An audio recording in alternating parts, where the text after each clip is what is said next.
We are on Frost right now. Tefel spawning in the lower left position here for Team Dignitas. And his opponent, the Teal Terran player Noname, spawning for Team Russian Universe of Warhammer in the lower right portion of the map. Yeah, it's actually his new team here. It's just recently joined them, not too long ago. So yeah, see how he does here today. I mean, again, Tefel, someone I definitely feel can take him down, and I think he will have a tough time in the losers bracket, especially if it comes back to the final match and he plays against Arthur, for example. I really don't see how Noname could handle that because I mean, Arthur just like took out Bomber last week, so it it's not going to be easy. Yeah, that's absolutely true. He actually pulled a really tough group, I think. Considering he's our Summer League champion, he's definitely someone we would expect to go, a few rounds in, maybe to the round of 8 at least.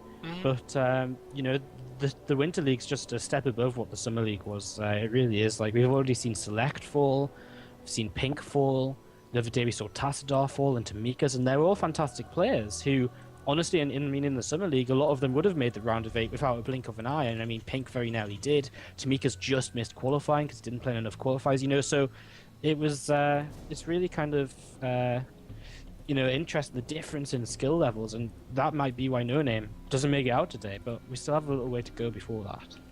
Yes, we indeed do. Now, here's the exact same thing happening that we talked about before. Tefel on Frost versus a Terran player, no drone scouts, open with a pool first.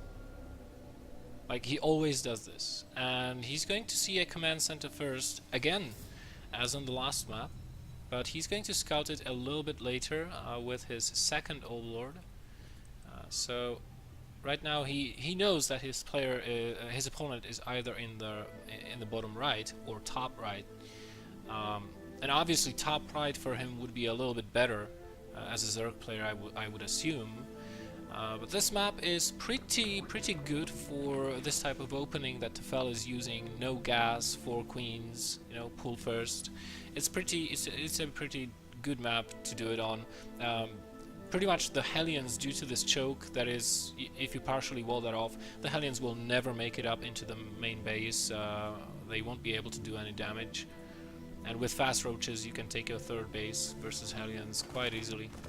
It's even better for defense than having a couple links with the queens. The queens obviously are going to be helping out very much here.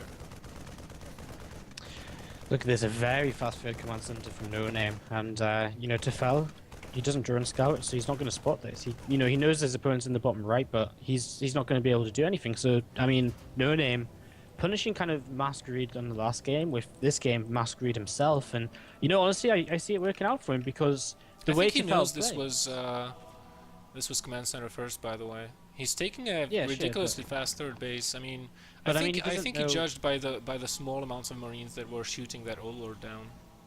Yeah, but sure, but he doesn't know that there's a third command center on the way before gas. No, that he doesn't know.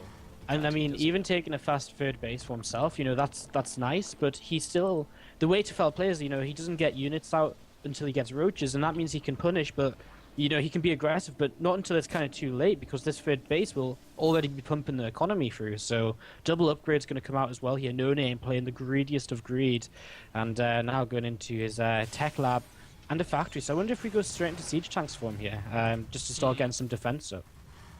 That would be interesting. Or he might go for stim.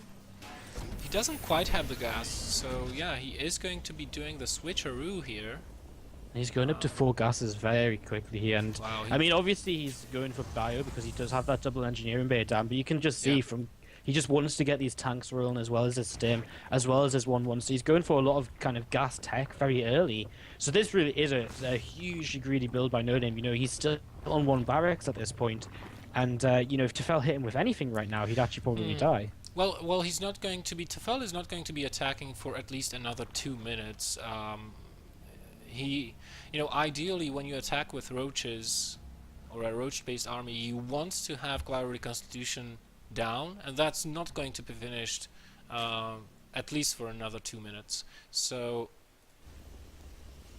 I don't know. I don't think like Tefel will be attacking. The real question is here: will this greedy opening with 3 command centers pay off before Tefel amasses a large enough army to break the Terran's neck here? That is the real question in my mind right now. And Tefel, very interestingly, look at the upgrades he's getting. Yeah, he's actually going for a Zerglin play here. So he's opened just a few defensive roaches, but he's gone into kind of the melee upgrades. And you know what Noname's trying to do here, which is basically blind counter the roach play by getting such quick siege tank production, is kind of not going to work out because Tefel's going to go into Ling Bling Muta, or at least we would assume so. I mean, his lair's finished. He might just play Ling Bling Roach. That's still an option for him here. Oh yeah, that is. Players like Nurture, for example, play a lot of Ling Bling Roach off of 3 bases and max out really quickly with a lot of Bailings, and then just kind of A-move into the Terran and kill him. It looked so difficult when it first came around, when it was Snoot. That was... Snoot kind of popularized it, and look at that, very fast infestation pit. So this is actually something Nurture did in WCS, where he just kind of rushes to Hive very, very quickly, skips the Mutalisks, and just goes straight for some kind of, just straight into the Ultralisks. And if it's not scouted by the Terran, if he's not prepared for Ultralisks, then boom. Look at Tefel! Oh my god, a 4th base. Yeah, man. He's, this quickly. he's I mackerel. mean, so far in this game, nothing happened so far. I mean, there has been only a single scan by Noname, or maybe 2 or 3 scans, but not very. Just one. No, 1 scan in the main base. That's it. And Tefel, he's just not attacking. He doesn't even know what he's facing yet. This could be mech for all he knew up until this point, and he would not have known. He's got absolutely 0 information about his opponent, apart from the fact that he has scouted these barracks, as he does have a changeling inside the base. But before he had that changeling there, he was playing completely blind. Now the Hive is on the way. Ridiculously fast Hive at 10 minutes and 15 seconds. I'm actually intrigued that he started up his pathogen glands and infestors first, because, to me, like, I think he's actually going to go Broodlords here, because he's starting up Aspire at the same time as his Hive. Like, to me, if you rush Ultralisks, you don't stop for anything, like, because the infestors, they're kind of nice, but you're kind of better off just getting the Ultralisks, because 5 infestors aren't going to save you from a push. But to go with a Hive and then Aspire too, like, he's not exactly saving up gas for this big Ultralisk play. So this is interesting. We see a drop moving out to the north for Noname, but Tefel, he's got roaches at his 4th base, so he's not going to be too worried about that for a little while. And Noname just with a nice little bit of map vision with a Marine to the south. That's basically all we've got right now. Yeah, that's it. Tefel is up to 74 drones right now. The Hive and the Spire is finishing. There are no more scans coming out of Noname towards Tefel. He has found out about the base at the top, tried to drop it, was not successful there, and he could smell something's a little bit off, because those roaches in the center of the map that chased the Marine from the. He's seen the Hive. Yeah, he's scanned again and seen the Hive, because he knows something's up. Like, he doesn't know what composition it is, and he scanned the Hive, but it's not going to help him, because I bet he's not expecting Broodlords, and you can tell he isn't. He's not making any Vikings. He's making Marauders instead and siege tanks. I think. I think by the looks of it, he expects quick ultras. Yeah, I mean, and I would too, because who goes Broodlords? Like, at least so quickly. Like, as a tech switch, it can work out quite well. Tefel loses a fair few Zerglings here. And whoa! Noname's pulling SCPs. This is just him trying to hit a pre-Hive timing as best as he can, but I just don't see it working out. Yeah, yes, it'll hit before the Broodlords, but there's so many infestors here to just buy him some time. And here we go, nice fungal growth on the army, and this army for Noname is, well, actually shredding through what Tefel has at the moment. Yeah, there just was not enough infestors. A lot of them got blasted to smithereens by those tanks. There were no follow-up fungals. 1 more lands on the Marauders, but fungals are good versus Marines, not so much Marauders and tanks. The tanks do siege up, and Tefel not ready in the composition he wanted to get. Those Corruptors are absolutely useless apart from killing the medevacs right now, and Tefel is pushing forward.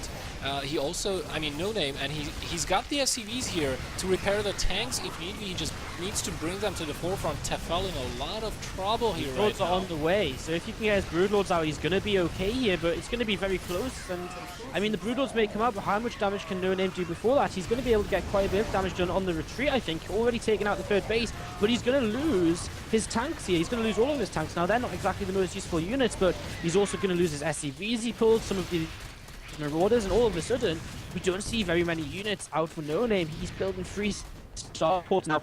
He saw so long it didn't react. Yeah, but look at the supplies, Wardy. Side. The supplies are so close. Tefel at 64 drones right now, and there's a drop at his 4th base as well, as Wardy just kind of dropped out of the game. Oops. And he's back, maybe. Game paused. Yeah, I'll drop. Yep. Oh, and as I drop my intellect, it's back. Yeah, right, so I'll finish casting this game on my own.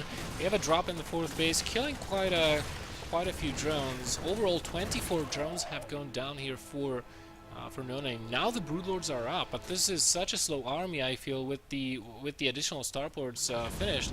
If Noname queues up as many Vikings as he can from the 4 starports that he's got right now, I think he'll have enough Vikings to deal with the Broodlords when they finally arrive, if Tefel were to attack right now, which he's not going to do. He needs to wait for those infestors to accumulate more energy, because those infestors, they are going to be the guardians of the Broodlords against the Vikings. But look at this, Noname not missing a beat, not wanting to wait for this, just produces 2 rounds of Vikings and goes for it again. Look at his macro, 10 Marines at a time, 3-3, just about to finish. Good fungals landing on the Marines, no tanks with this pushing force. This time around, the Broodlords are trying to get rid of the Marines, as are the Infestors helping out and locking them in place, preventing them from getting underneath the Broodlords, but the Marines are edging closer and closer to them. Tefel forced to pull his broods back. He does not have anything on the ground. 48 lings just about to hatch. Will this be enough when they'll be coming in by small groups? The Marines are heavily overstimmed and only 1 medevac overhead healing them up. The Broodlords, however, have been almost taken out, and Tefel, GG's. Noname equalizes the series here.